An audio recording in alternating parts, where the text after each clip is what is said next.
오늘은 부끄러운 구원, 부끄러운 구원이라는 제목으로 말씀을 나누겠습니다. 이렇게 제목을 잡은 것은요, 오늘 말씀에 이제 롯이 구원을 받기는 하는데요. 참 이 구원이 너무나 참 초라하고 부끄럽기 때문입니다. 그렇기 때문에 우리 또한 이렇게 부끄러운 구원을 받을 수 있다라는 측면에서 오늘 말씀을 좀 살펴볼 텐데요. 네, 담임 목사님이 이제 성지 순례를 이제 가셨거든요. 그랬을 때, 지난 주일에 저는 알았습니다. 그래가지고 얘기를 안 하시다가, 지난 주일에 이렇게 딱 이야기를 하셔가지고, 그때부터 좀 제가 곤란해졌습니다. 그래서 지금, 좀 곤란한 한 주를 보내고 있는데, 여러분이 담임 목사님, 잘 다녀오실 수 있도록 계속해서 기도해 주셨으면 좋겠습니다. 제가 보니까 우리 강혜찬이 저보다 낫더라고요. 이 강혜찬이 할아버지 못 본다니까 울었다고 하더라고요. 저는 눈물 한 방울 안 나오는데 저보다 우리 예찬이가 더 나은 것 같습니다. 여러분 야구 경기에 이제 그런 말이 있다고 합니다. 야구는 9회 말 투아웃부터라는 말이 있습니다. 그러니까 끝날 때까지 끝난 게 아니라는 겁니다. 그런데 우리에게 문제가 되는 것은 바로 방심하는 거라고 볼 수 있습니다. 이 방심하는 것에 대한 위험성을 좀 보여준 실제 사례가 있는데요. 2년 전에 항저우 아시안게임 한국 롤러스케이트 스피드 남자 대표팀이요. 3000m 계주에서 막판에 이제 역전당하는 일을 이제 경험하게 되거든요. 4명으로 구성된 한국 대표팀이요. 남자 3000m 계주 결선에서 마지막 바퀴 선두를 달리고 있었습니다. 대만이 바짝 뒤쫓아왔지만 결승선을 코앞에 둘 때 이제 마지막 이 우리나라 선수가요. 자기가 승리했다라는 생각을 해가지고 있잖아요. 이 결승선을 통과하면 됐는데 그 결승선에서 만세를 이렇게 불렀습니다. 그 순간 대만 선수가 틈을 노리고 결승선을 향해 왼발을 더 빨리 도달해서요. 우리나라가 은메달이 됐습니다. 그래서 여기서 금메달을 땄으면 4명이 군면제였거든요. 근데 이제 군면제였는데 0.01초가 이제 늦어서 은메달이 되어 이제 군면제가 되지 못하였습니다.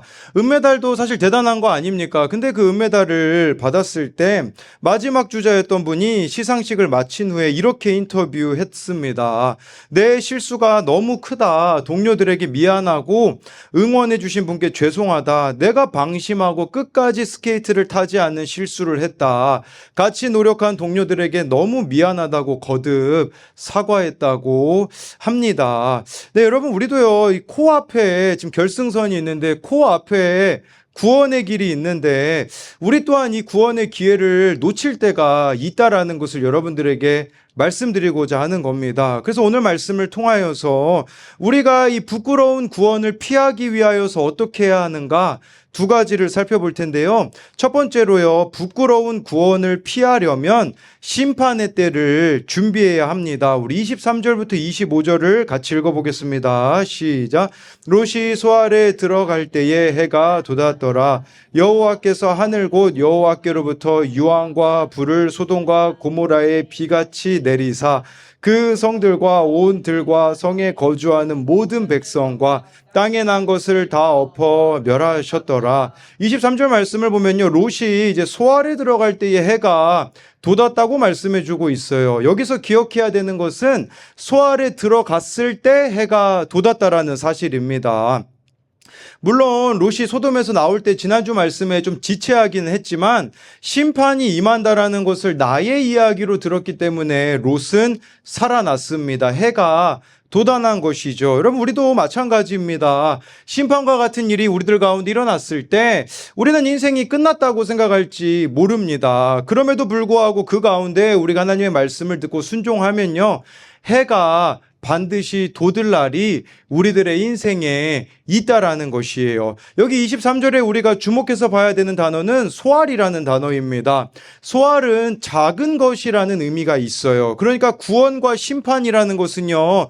큰 것에서 이루어지는 게 아니라는 겁니다. 작은 것에서부터 이루어진다라는 거예요. 작은 순종이 우리를 구원으로 인도한다면 반대로 생각해 보면요. 작은 타협이 저와 여러분들을 심판으로 멸망으로 인도한다라는 것을 이 소알이라는 단어를 통해서 우리는 기억해야 하는 겁니다. 롯은 천사들을 통해 전해지는 말씀을 듣고 작은 순종을 하였습니다. 그렇기에 소알에서 해가 돋는 구원을 경험하였죠. 그러나 롯의 사위들은 롯의 말을 농담으로 여겼기 때문에 그 작은 불순종이 영원한 멸망이 되었다라는 겁니다. 24절에 여호와께서 유황과 불을 소돔과 고모라에 비같이 내리셨다라고 하는데, 이 심판은요, 하나님이 직접 내리신 재앙이라는 겁니다. 그렇게 되어서요, 25절에 보니까, 성들과 들과 성에 거주하는 모든 백성과 땅에 난 것이 다 엎어 멸하게 되었다라는 겁니다. 그러면 질문이 한 가지 있습니다. 왜 소돔과 고모라는 이렇게 멸망을 당해야만 했을까요? 기회가 있었는데 그 기회를 놓쳐버렸기 때문입니다. 여러분, 하나님이 한 번에 여러분들에게 심판을 주시지 않습니다. 한 번에 멸망을 주시지 않아요. 충분히 기회를 주십니다. 제가 이혼 숙녀 캠프라는 프로그램을 봤는데, 이 부부는요, 결혼 전에 이제 동거를 하였습니다. 그런데 지금의 남편이 2번이나 바람을 결혼 전에 폈는데 아내는 결혼을 했습니다. 그것에 대해서 서장훈 씨가 이런 말을 하더라고요. 신조어 중에 이런 말이 있어요. 지팔 지꼰이라는 말이 있어요. 이게 지팔자를 지가 꼰다, 이제 이런 말이 있거든요. 이게 무슨 말이냐면, 하늘이 기회를 주는데 그 기회를 저버렸기 때문에 지금의 삶의 결론이 이르렀다라는 뜻이거든요. 여러분, 하나님께서는 우리에게 기회를 주십니다. 그런데 그 한 번의 기회가 우리는 더 있을 거라고 생각하기 때문에 내일이 당연히 우리에게 주어질 거라고 생각해서 그 기회를 놓쳐버리기 때문에 결국 이렇게 심판을 당해 멸망을 당할 수밖에 없는 것입니다. 우리 지난 수요일 말씀에 이런 말씀이 있었어요. 우리 마태복음 24장 29절 30절을 같이 읽어보겠습니다. 시작. 그날 환란 후에 하며 별들이 하늘에서 떨어지며 하늘의 권능들이 흔들리리라. 그때에 인자의 징조가 하늘에서 보이겠고 그때에 땅의 모든 족속들이 통곡하며 그들이 인자가 구름을 타고 능력과 큰 영광으로 오는 것을 보리라. 이것은 예수님 이 땅에 다시 오실 때 재림의 때에 일어나는 일이라고 할 수 있습니다. 종말에 일어나는 일이죠. 그런데요, 이것은 꼭 예수님이 오셔야지만 그때에만 일어나는 일을 같지는 않습니다. 우리 인생에도요, 개인이 다 종말을 맞이할 때가 있어요. 내가 이렇게 살아봤자 뭐하나, 죽고 싶은 그때가 우리 개인의 종말의 때가 아니겠습니까? 그때를 29절 말씀에 보면 뭐라고 표현하냐? 해와 달과 별들이 떨어지는 때라고 합니다. 여러분, 우리 인생에요, 해달별이 떨어지는 순간이 있습니다. 이 해달별이 의미하는 것은 뭐냐면, 내가 가장 영광스럽다라고 여기는 것들이 한순간에 다 떨어지는 순간을 말하는 겁니다. 내가 최고로 여기던 것들이 한순간에 무너지는 것이죠. 자녀를 내가 최고로 여겼다면 그 자녀가 방황하는 것이 우리들에게는 해달별이 떨어지는 사건이라고 할 수가 있는 것이죠. 제가 지난 수요일에도 말씀드렸지만 우리들 교회의 어느 장로님은요, 3천억을 잃으셨습니다. 돈의 노예로 자기가 살았다고 하더라고요. 3천억을 잃어버리자 그제서야 예수님을 만났다라는 이런 고백을 한 것을 제가 들었습니다. 돈을 최고로 여기는 사람에게는 돈이 한순간에 없어지는 게 해와 달과 별들이 떨어지는 사건이죠. 이때 사람들은요, 자살하려고 합니다. 그런데 30절에 뭐라고 말합니까? 인자는 예수님이거든요. 여러분, 우리가 해달별이 떨어지는 순간이 인자가 예수님이기 때문에 인자의 징조가 하늘에 보이겠고 예수님이 구름을 타고 능력과 큰 영광으로 오는 것을 보리라고 합니다. 그런 의미로 보자면 우리들의 인생에 해와 달과 별이 떨어지는 사건이 주어지는 때가 예수님이 오시는 사건이라는 거예요. 그때 저와 여러분들이 23절 말씀처럼 돌이킨다면, 작은 순종을 한다면 우리들의 인생에 해가 돋을 수가 있다라는 거예요. 이 해가 돋는다라는 것은 새 희망을 나타내는 말이라고 할 수 있겠죠. 그렇기 때문에 우리들에게 필요한 것이 무엇입니까? 지금 하나님의 말씀을 듣는 것입니다. 그것이 바로 우리가 심판을 예비하는 길입니다. 그것이 내일을 준비하는 길이며 심판을 피할 수 있는 길이라는 겁니다. 그래서 이것에 대한 두 가지 적용도요. 나에게 있어서 타협하지 말아야 할 작은 부분, 그러니까 이 소알이라는 게 작은 부분이죠. 내가 해야 하는 작은 순종은 무엇입니까? 그러니까 여러분들이 타협하고 있는 그 작은 게 뭐가 있는가? 반대로 내가 해야 되는 그 작은 순종이 무엇이 있는가를 묻는 거고요. 또 한 가지는요. 나의 해와 달과 별이 떨어지는 사건은 무엇입니까? 그것이 죽을 일이 아니라 예수님이 가까이 오시는 사건임을 믿습니까? 예, 정말 해달별이 떨어져야 주님께 가까이 오게 되어지는 것을 저는 너무 많이 경험합니다. 저의 어떤 힘든 일 있을 때마다 저한테 전화하는 청년이 있거든요. 얘가요 2주 연속 청년부를 안 빠지고 온 적이 있어요. 언제였을까요? 선배들에게 끌려가가지고 엄청 맞았을 때였습니다. 정말 해달별이 떨어졌을 때는 그렇게 주님께 가까이 오다가 지금은 좀 인생이 살만하니까 제가 오라고 해도요. 귀띵으로도 안 듣더라고요. 우리 다 그런 거 아니겠습니까? 두 번째로요. 부끄러운 구원을 피하려면 뒤돌아보지 말고 눈을 들어야 합니다. 우리 26절 말씀 같이 읽어보겠습니다. 시작. 소금 기둥이 되었더라. 롯은 뒤돌아보지 않았지만 롯의 아내는 뒤를 돌아봤습니다. 하나님께서 분명히 뒤돌아보지 말라고 하셨거든요. 이 소돔과 고모라를 벗어날 때 뒤돌아보지 말라고 했는데 지금 거의 코앞까지 구원의 문턱까지 왔는데 안타깝게도 이 롯의 아내는 구원을 받지 못하였습니다. 여기서 뒤를 돌아봤다라는 것은요, 원어로 보면 주시하다, 생각하여 바라보다 라는 뜻이에요. 그러니까 지금 미련이 남아서 뒤돌아본 겁니다. 단순히 보는 게 아니라 열심히 바라보고 골똘히 바라보다라는 의미를 담고 있거든요. 그러니까 이 롯의 아내는 떠나온 그 소돔에 대한 극심한 미련이 있었음을 보여주는 겁니다. 그런 의미로 볼 때 우리도 한번 생각해 봐야 되는 게 있어요. 저와 여러분들을 뒤돌아보게 만드는 것이 무엇이 있는가를 생각해 봐야 돼요. 즉 내가 지금 무엇에 미련을 남겨두고 있는지를 보라는 겁니다. 그렇게 뒤돌아보고 미련을 남겨두게 되면요, 우리는 소금 기둥이 될 수밖에 없습니다. 소금 기둥을 어느 분은 이렇게 표현을 했더라고요. 소금 기둥이 된다는 것은 과거를 그대로 보존하고 내가 그 속에서 살겠다는 것이다.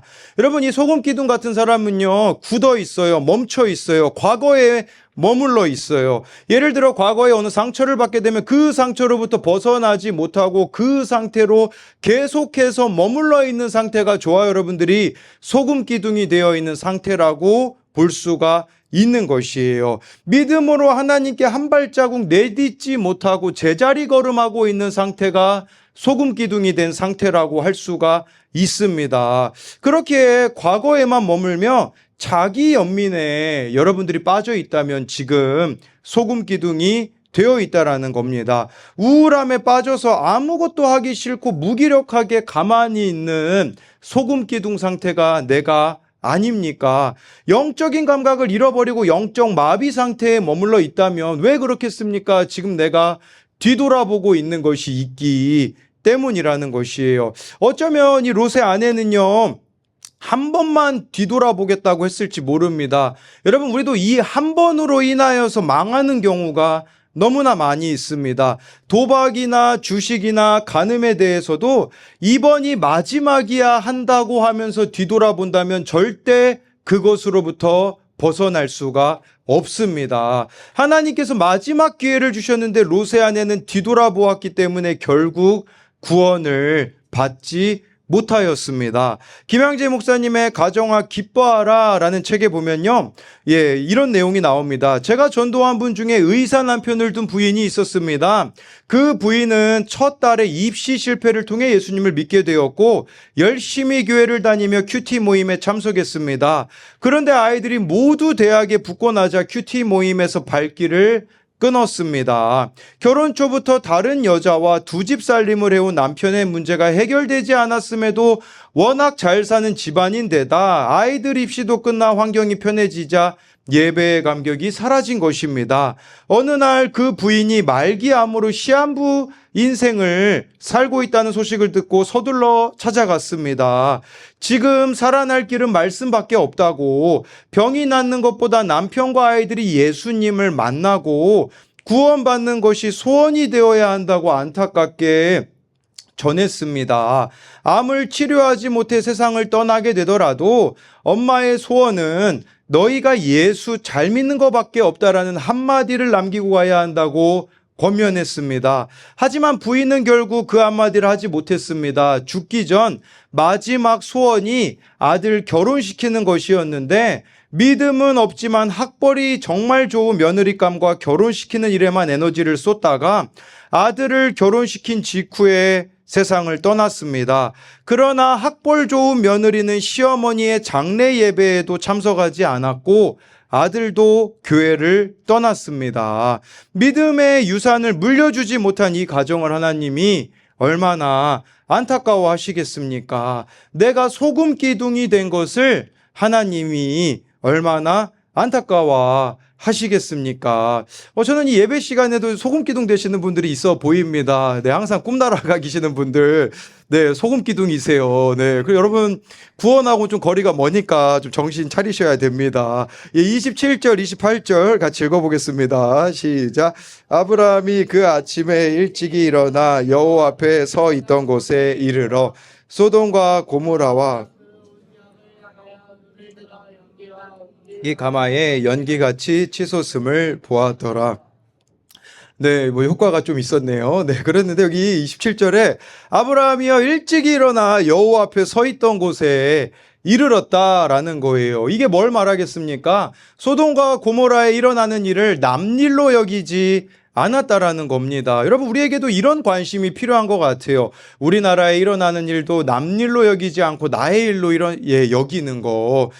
뭐 또 다른 나라에서 일어나는 일도 남일이 아니라 나의 일로 여겨야 되는 것이겠죠. 그리고요, 이제 아브라함 28절에 보니까요, 소돔과 고모라 온 지역을 향하여 눈을 들어 보았다라고 말씀해 주고 있어요. 여기서 눈을 들어 보았다라는 것은 뒤돌아본 롯의 아내와 대조되는 모습입니다. 아브라함은 아침에 하나님을 보면서 기도하며 바라보았다라는 거예요. 아브라함은 중보하면서 바라보는데 그 기도를 받고 있는 롯의 아내는 미련을 갖고 뒤돌아보았습니다. 결과적으로 롯의 아내는 소금 기둥이 되어버렸고 아브라함은 하나님의 뜻을 계속 이루어 갔습니다. 한편으로는요, 아브라함이요, 이 멸망당하고 있는 소돔과 고모라를 보면서 자기가 한 기도가 의미 없다라고 여겼을 수도 있습니다. 기도 응답이 이루어지는 것 같지 않아 실망했을지도 모릅니다. 이럴 때 우리가 해야 되는 게 있습니다. 그것은 무엇이냐면 바로 눈을 드는 겁니다. 눈을 들어보았다라는 것은 내 눈으로 보지 않았다라는 게 아니겠습니까? 그렇기 때문에 여러분, 내 판단을 따르지 말아야 됩니다. 눈을 들어 하나님의 눈으로 바라보면요, 이미 기도가 응답된다라는 거예요. 우리 29절 말씀 같이 읽어보겠습니다. 시작. 하나님이 그 지역의 성을 멸하실 때 곧 롯이 거주하는, 하나님이 아브라함을 생각하사 롯을 그 엎으시는 중에서 내보내셨더라. 여러분, 아브라함의 기도가요, 아브라함 생각엔 응답되지 않은 것처럼 보일 수 있죠. 왜냐하면 소돔과 고모라 멸망당하지 않는 기도를 했잖아요. 근데 하나님은요, 그 아브라함의 기도를 들으셨다고 하잖아요.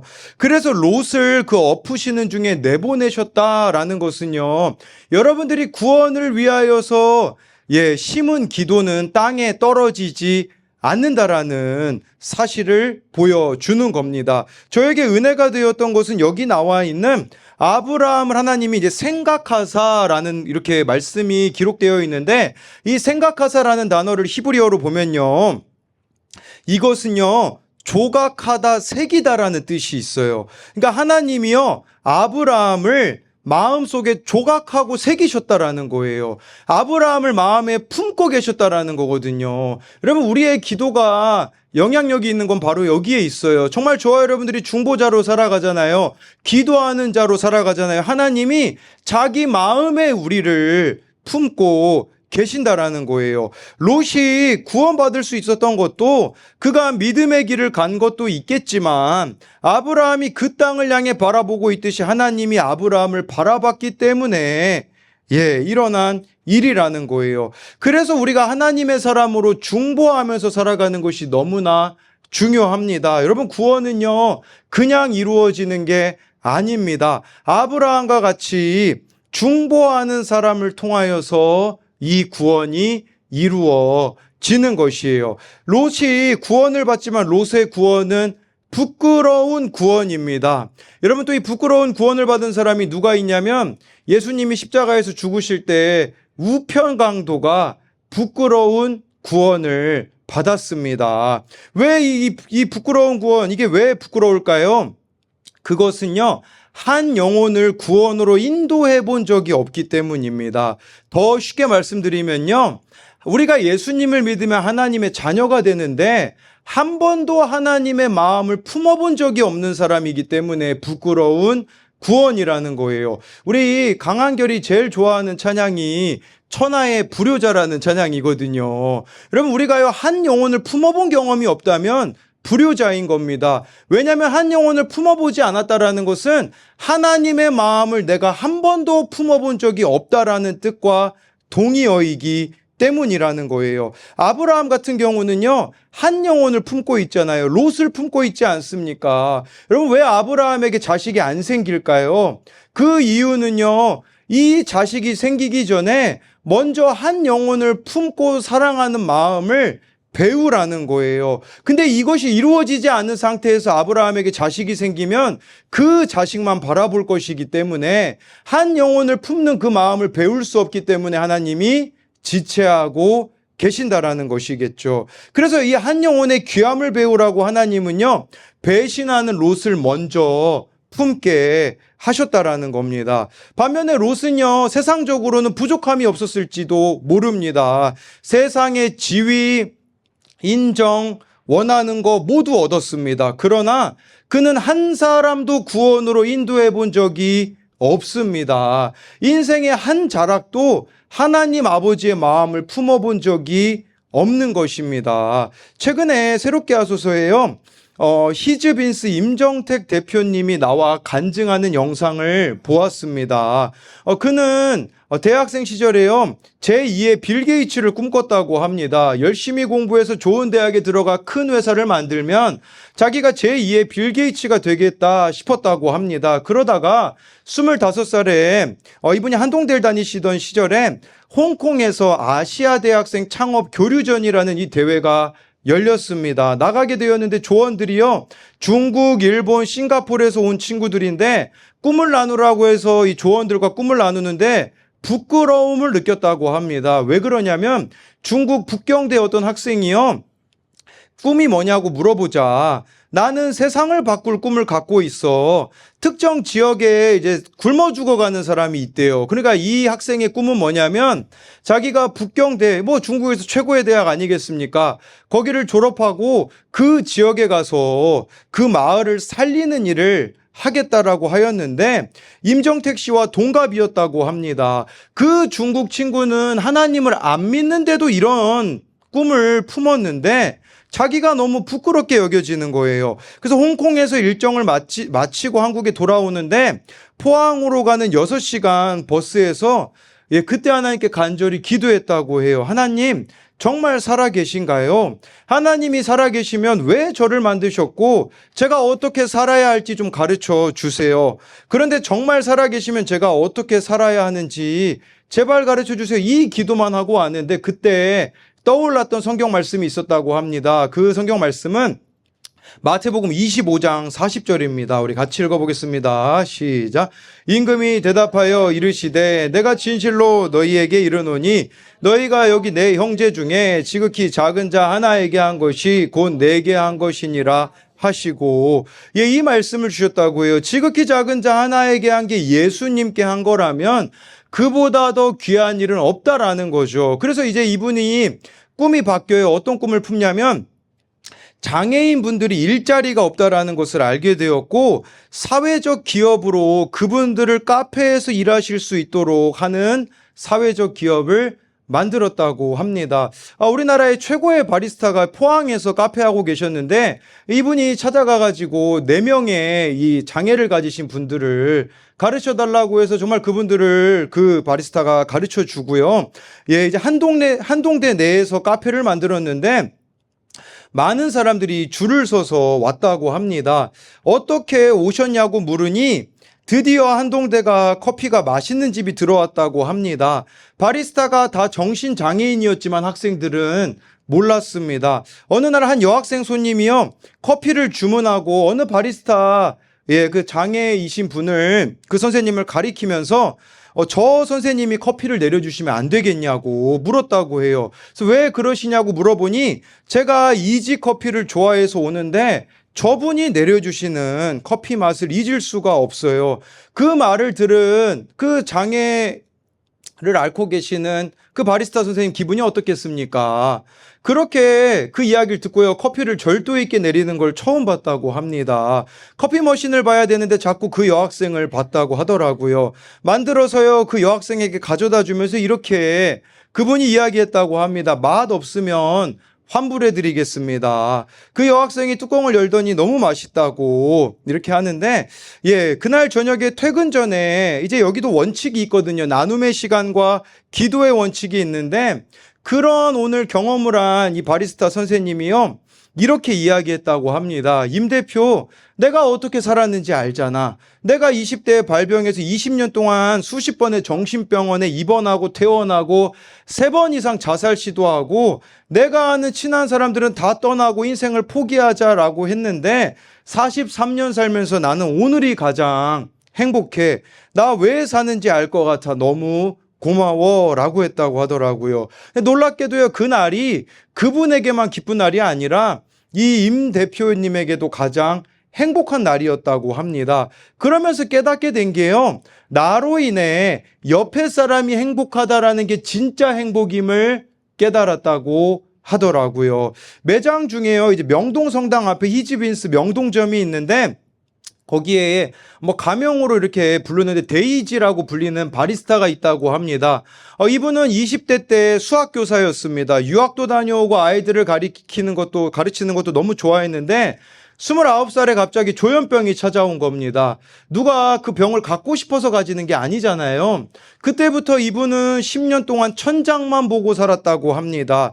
대인기피증이 생기고 이렇게 살아서 뭘 하지, 극단적인 생각도 수십 번 했다고 합니다.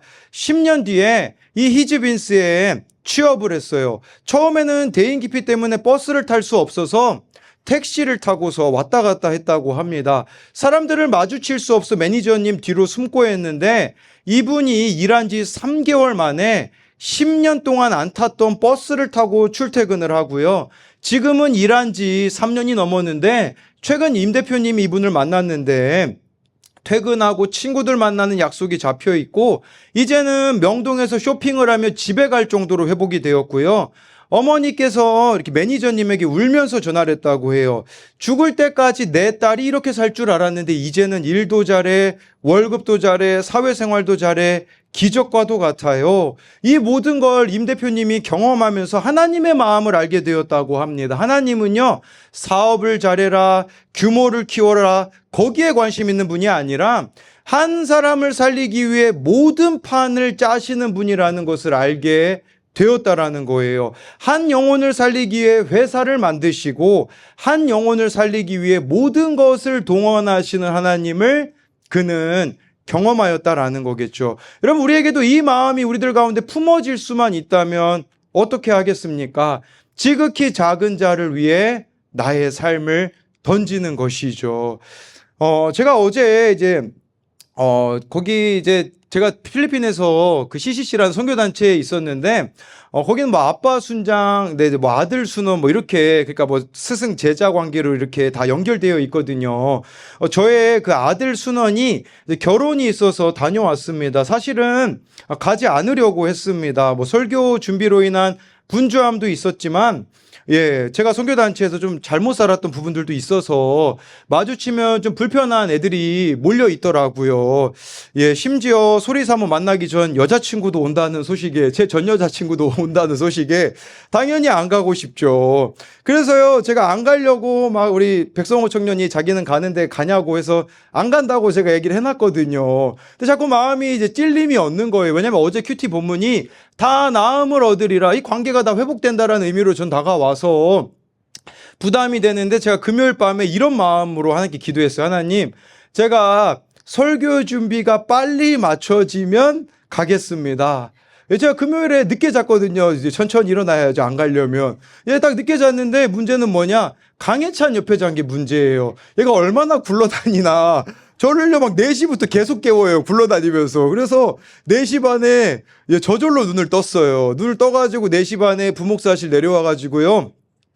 설교 준비를 시작하는데 8시에 딱 마치더라고요. 그래서 이제 안 갈 수 없는 상황이 되어서요, 순종하는 마음으로 갔습니다. 근데 미안하다고 이제 뭐 말하려고 이제 하였는데 가보니까요, 아무것도 제가 할 수 있는 게 없더라고요. 그래서 그냥 집에 돌아오는데 제 자신이 참 너무 싫더라고요. 제 자신이 얼마나 부끄러웠는지 모릅니다.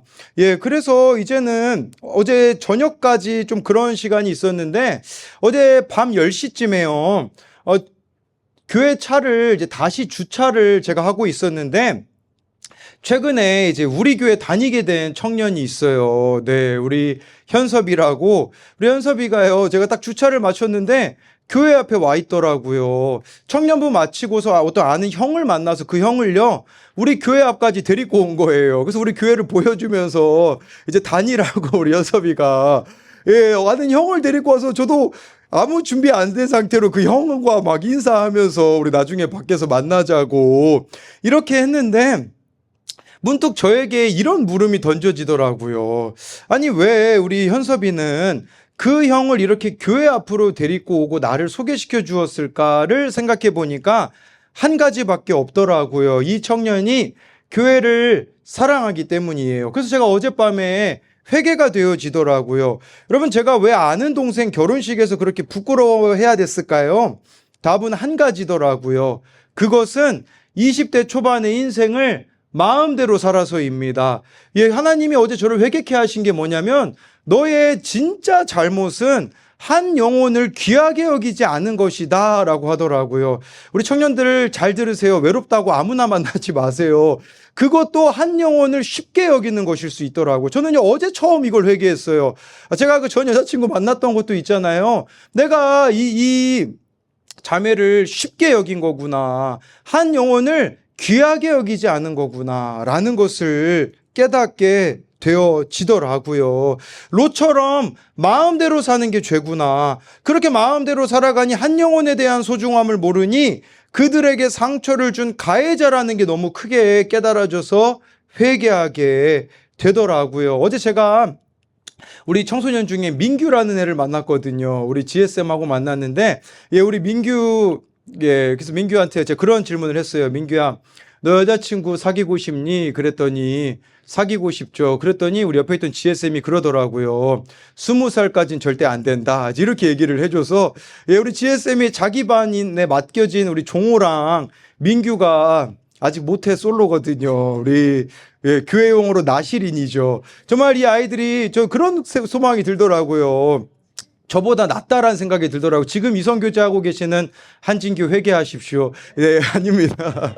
네, 둘이 좀 그만 싸우고요. 네, 이거 하나님이 기뻐하시지 않는 교제예요, 싸우면. 네, 그래서 이와 마찬가지로 한 영혼에 대한 그 소중함을 우리가 잃어버린다면 한 영혼을 죽이는 길이라는 것이에요. 그렇기 때문에 좋아요, 여러분들이 지금이라도 늦지 않았기에 돌이켜서 주님의 마음을 아는 아브라함과 같은 중보자가 되시기를 소망합니다. 그래서 이것에 대한 적용 질문은요, 이번이 마지막이야 하면서 아직도 끊지 못한 나의 집착과 중독은 무엇입니까? 그렇게 소금 기둥이 되어서 믿음의 걸음을 한 발자국 더 내딛지 못하고 있지는 않습니까?